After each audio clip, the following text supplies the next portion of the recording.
Tyler Shultz called out Elizabeth Holmes. And how do I know that? Because I have 2 of his emails that he sent to her. And we're going to take a look at those emails. We're going to see what he said to her, and we're going to see how she responded and how Sunny Balwani responded. Hi there, I'm Michelle Hagan. I'm a legal analyst and a former prosecutor. You may recognize me because I've provided a lot of coverage, legal analysis on the Elizabeth Holmes case. So we're going to find out in this video, Tyler Shultz, if you remember, he was one of the whistleblowers. He was one of the sources along with Erica Chung, Adam Rosendorf, Rochelle Gibbons.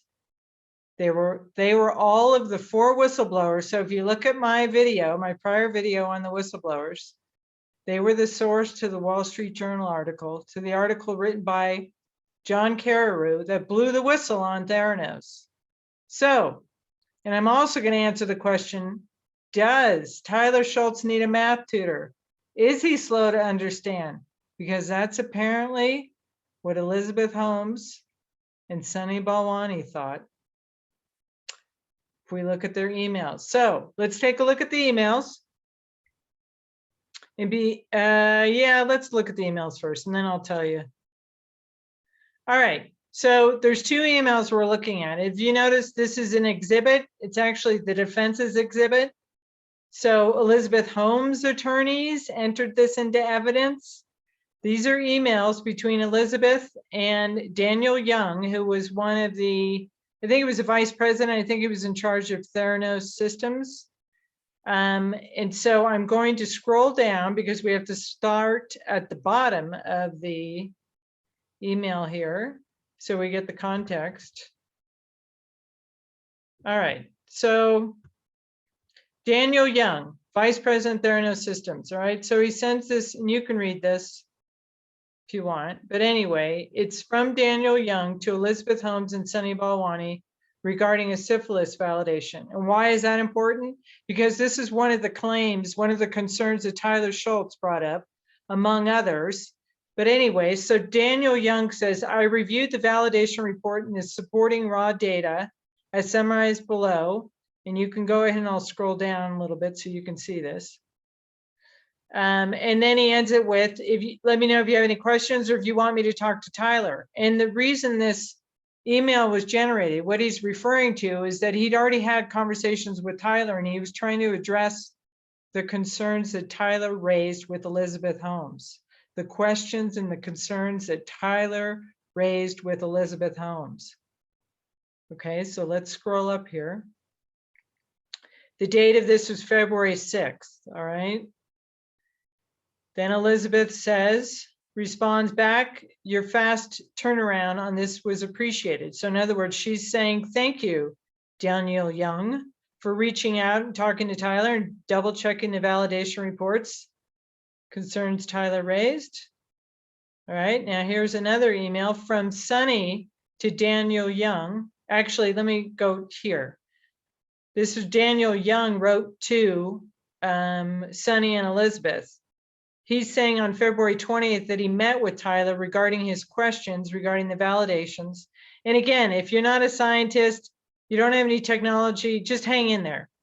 If you don't know what all this means, I'll break it down for you because I have a hard time getting my head around all this stuff. Anyway, he's saying he met with Tyler. I mean, we're just focusing on, did Tyler raise the concerns? Did he call out Elizabeth Holmes? And what did she do about it? I met with Tyler regarding his questions and the validations. I explained our calculation methods and he was slow to understand. Really? The jury convicted Elizabeth Holmes of 4 counts of fraud, right? And some of the fraud allegations, if you look at my video on the indictment, relate to the representations they made regarding whether or not their technology was accurate, fast, reliable. Well, Tyler's raising a concern. What does Daniel Young say? He was slow to understand. Really? As he did not understand the reasoning behind replicates. Okay, I get it. This is a bunch of words, but really, did the technology work or not? Regarding his second question, Tyler was very interested in understanding if our tests, the syphilis test in particular, are better than predicate tests.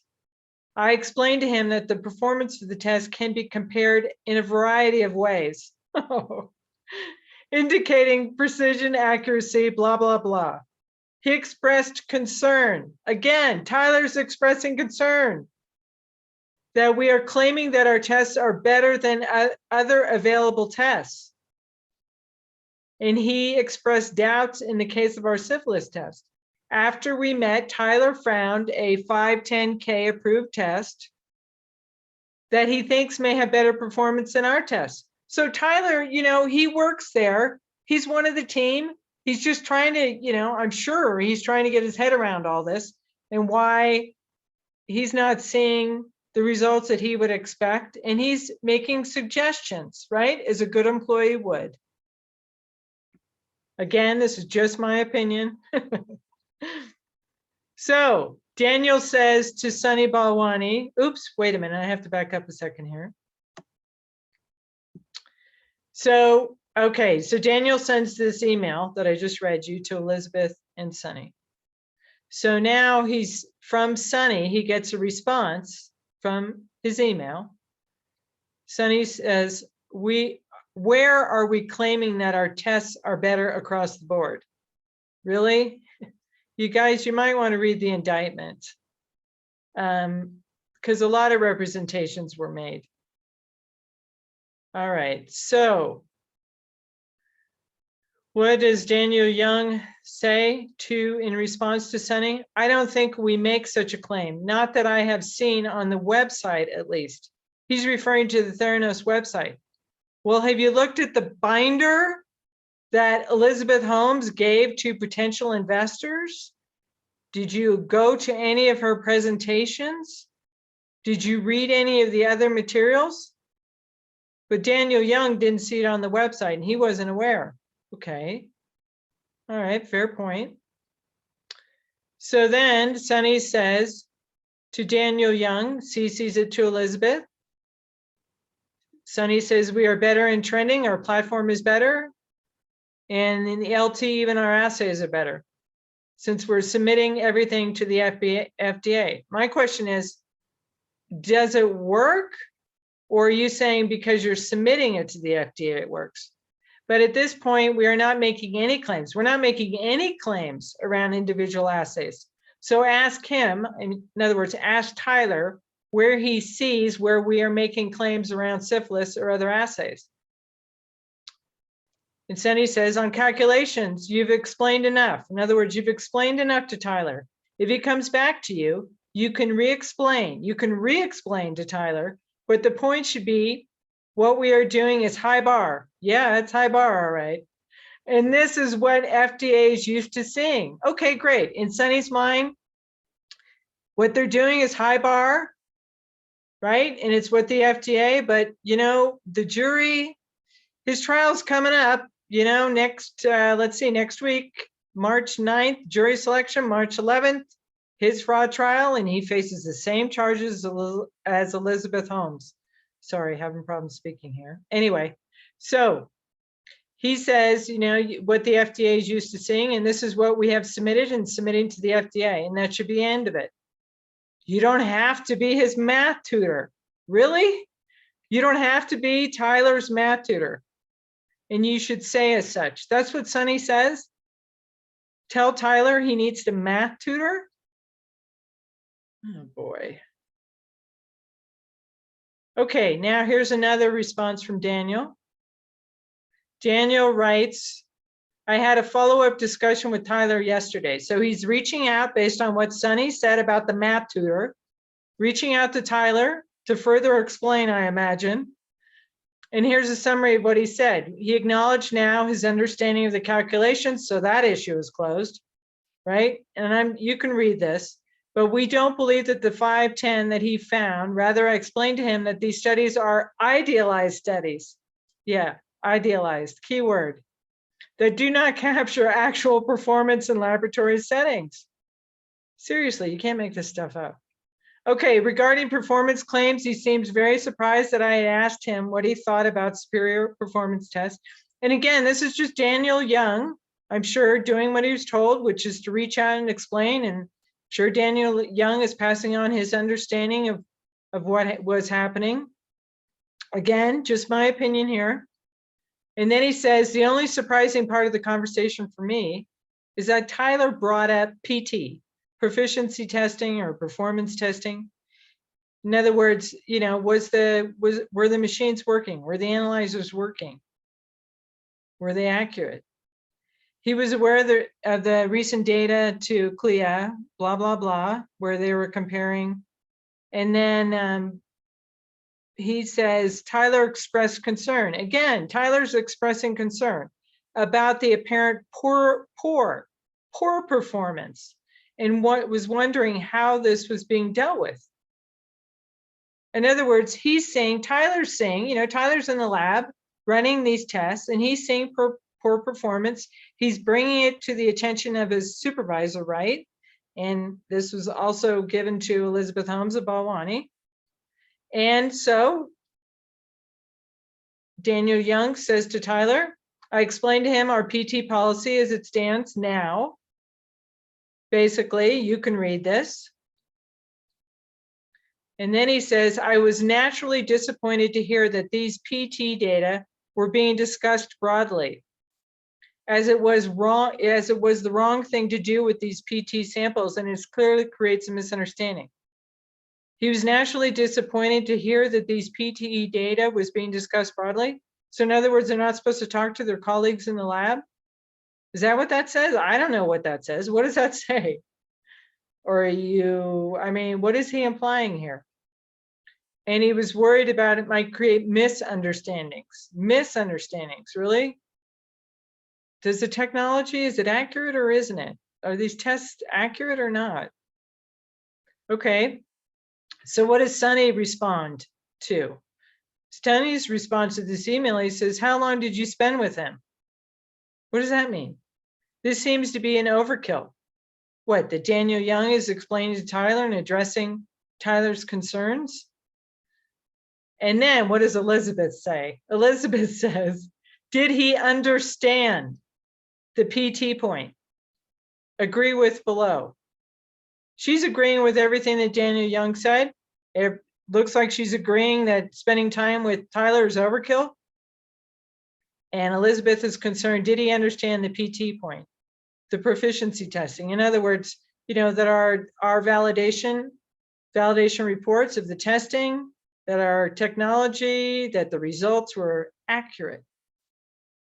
She's concerned about that. And why is she concerned about that? Because who is Tyler Shultz? His grandfather is Secretary of State, former Secretary of State, George Shultz, who sat on the board of Theranos. And I think around this time, Tyler was talking to his grandfather about his concerns about Theranos, about the testing and the technology. And Elizabeth is concerned that he understood. Daniel Young responds to Elizabeth and Sonny. Yes, he was again happy. Tyler was again happy to understand that there was a solid plan and process in place. Really? Well, the jury didn't find it to be a solid plan or process in place. Apparently. All right. So again, I'm speculating how the jury reasoned, but I sat through the testimony and a lot of, you know, there was a significant amount of evidence to show there were issues with the technology and the PT, the validation of these tests and such. Okay. So then Elizabeth says to Daniel Young, and that the way they did it was wrong. Who's they? She's referring to the people in the lab, probably Tyler and all the other employees that were running the test. And the reason that statement is important is because in her trial, her defense, her attorneys was trying to point the evidence that it wasn't a problem with the technology wasn't at issue. The technology wasn't at fault. It was human error. In other words, these lab techs were screwing it up. Well, Tyler's raising his concerns. He's doing these tests. He's seeing what the results are. Okay, so that's February of 2014. So let's look at I'm sorry, Daniel Young responds correct, that the way they did it was wrong. So both Daniel Young and Elizabeth Holmes thought that it was because the lab techs were screwing up. Nothing to do with the technology or how they were running these tests, right? Okay, so now let's look at the second email. And again, this is now April 11th. These are emails that Tyler had sent to Elizabeth, but I'm going to scroll down to the bottom here because we have to go by way of the email trail. And this email is Tyler bringing the receipts. He's telling Elizabeth, hey, here's what I have found. I'm going to show you scatter plots, and I'm even going to tell you about Google. All right, so here's the email. So on April 10, 2014, so this is 2 months later, it's a follow-up discussion. He reaches out, sends an email to Elizabeth Holmes. Hi, Elizabeth. When you have time, could I possibly have a half an hour to follow up on our previous meeting? I know you're busy. She responds, Tyler, I'm tied up with people on site. Shoot me an email, anything you want to cover, so I can be sure it gets addressed. Okay. So here's Tyler's email. I'll start at the top. So this is the email he sends, calling out Elizabeth, calling out his concerns, showing the receipts. And you can assess whether you think Tyler Shultz needs a math tutor and whether or not he understands. I mean, read the gravity of this email. Read what he says. From Tyler on April 11th. Hi, Elizabeth. In meetings with Daniel, again, that's Daniel Young that he met with, where I talked about in that prior email, I found that the discrepancies between our CV, our covariance, what do they call it? Coefficient variation. In other words, the variation between the tests. I'm simplifying this in my mind. That's what I think it means. It may mean something else in the science world. But anyway, so Tyler's saying he's found discrepancies due to Daniel's calculation based on median and based on Tyler's calculation of the entire data. Okay, that's a big difference. Median result versus entire data. You know, we're only looking at this versus looking at that. When I asked him why we do this, he said it was the way to average out the noise. Really? You just ignore data? I was under the impression that the coefficient variation was meant to be, at least in part, a measure of how much noise exists in the data. By averaging out the noise before CV is calculated, the CV as a metric of assay performance becomes less meaningful. In other words, he's saying, if you ignore all these other data points, the performance of the test becomes less meaningful. In other words, is it accurate? Is it reliable? Is it a reliable result? And because our calculations of CV are based on median rather than mean, and here's what Tyler says, this means that 2/3 of our data is entirely ignored, both when calculating and acquiring a patient result. 2/3 of the data is ignored.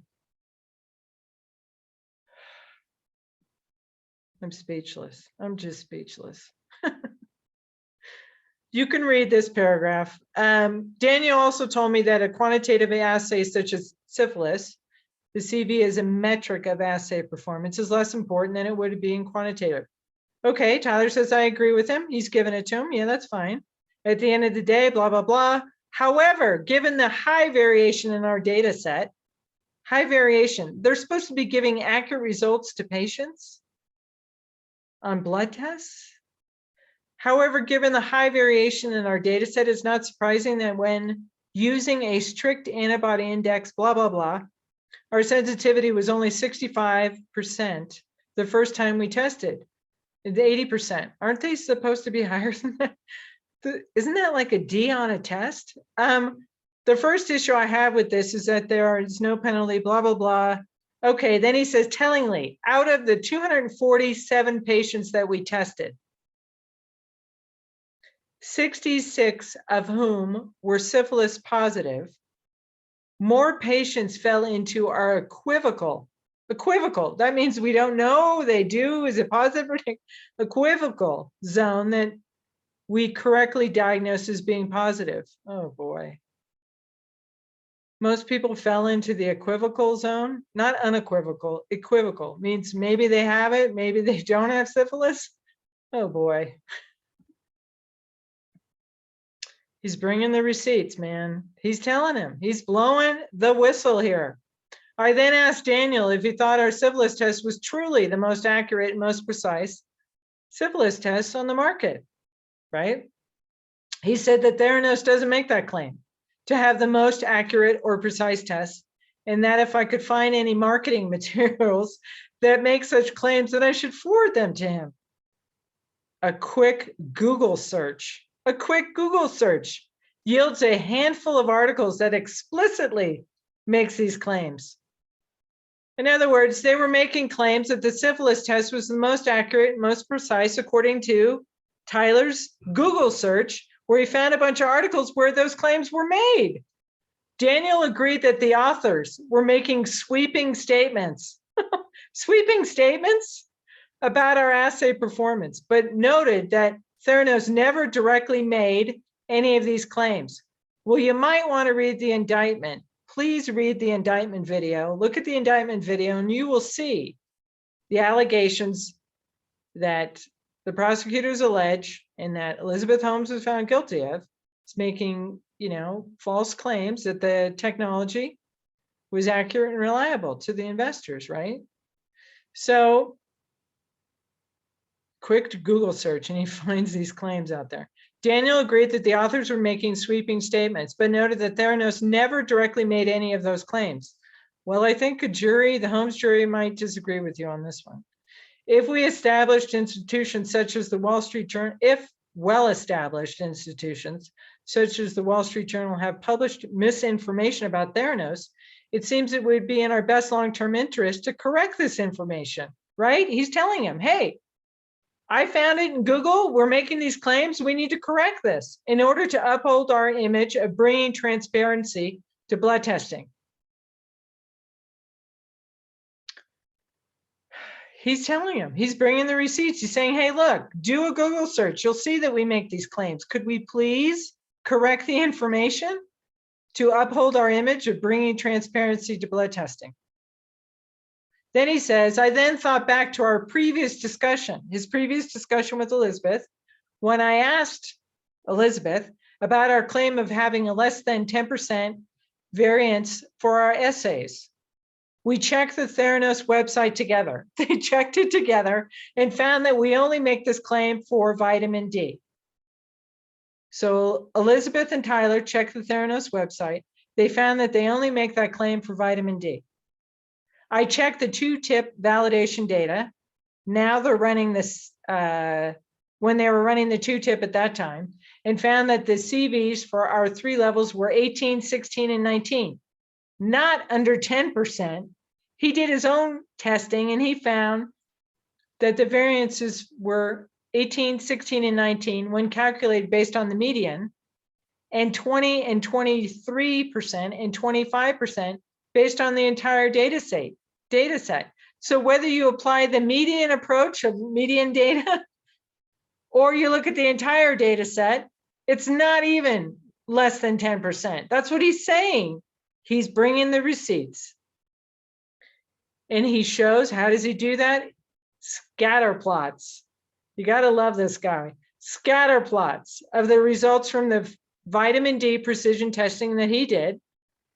And he says, they don't seem to meet the standard we claim on our website for vitamin D, the less than 10% claim that they make. Here's a scatter plot. For all you scientists out there, you know what this means to me. I'm just looking and going, yeah, I don't see anything at 10%. Oh, maybe there's 2, but you look at the entire data set. Nope, it's over 10% claim, right? So then he says, for a while, I've been giving our assays the benefit of the doubt. Really? That's what they do when they're testing our blood results? They give the assays the benefit of the doubt until we see how this new 6-tip method performs. What is this new 6-tip method? Well, if I am correct about what I heard in the trial, basically they were looking at 6 data points and they were throwing out several of the data, which is when you look at the indictments, you will see they talked about how they were miscalculating or changing the reference ranges. They were throwing out data in order to come up with results. So they went from looking at 2 results to looking at 6 data points, and the ones that were outliers, they just threw it out and came up with the results. And you can see, he says, that our 7 assays, you can see that of the 7 assays we run at Theranos, so he's basically doing quality control here, right? You can see that the 7 assays we run on the Theranos system, there's only 1 level from 1 assay that shows less variation than our competitors' technology. So he's disproving this claim that they make the variance is less than 10%. He's showing that it's not. And here's his receipts. Okay, so then he says, furthermore, Theranos has an inherent advantage due to the way they run our precision testing. You can read that, but I'll get to the point that I understand. He says our daily quality control failure rate, our daily quality control failure rate is far greater than would be predicted by our QC reference range calculations. They're not even meeting their quality control standards. And our internal comparisons of Theranos results in proficiency testing yielded less than satisfying results. He's telling him the data, it's not accurate. The testing, the technology, these Edison machines and whatever machines they're using, whatever tests they're running, it's not accurate. Now, I know that in the Elizabeth Holmes trial, her defense was saying that it was because of human error. It had nothing to do with the technology.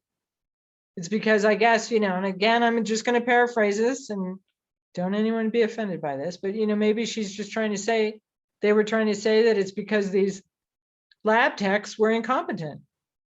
Well, Tyler's saying otherwise here, right?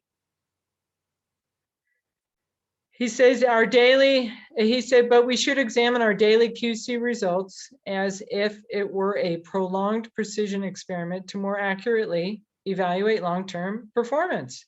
He's asking for them to check the quality control, to change things, right? Because he's seeing a lot of errors. And then he says, I'm sorry if this email sounds attacking in any way. I do not intend it to be. I just feel a responsibility to tell you what I see. As a good employee, right? I feel a responsibility to tell you what I see so that we can work towards solutions. I'm invested in this company's long-term vision. He's invested in it. He's a loyal employee, and I'm worried that some of our current practices will prevent us from reaching our bigger goals. I'm sorry I wasn't able to catch you for the conversation, blah, blah, blah. I would be more than happy to do so. Thanks, Tyler. Thanks, Tyler, for being the whistleblower and having the courage among all the other whistleblowers and all the other whistleblowers out there, for having the courage to stand up and say, hey, there's a problem here. And what does Elizabeth Holmes say when she gets this email from Tyler? Tyler, these are very, very serious comments and allegations you're making. Really?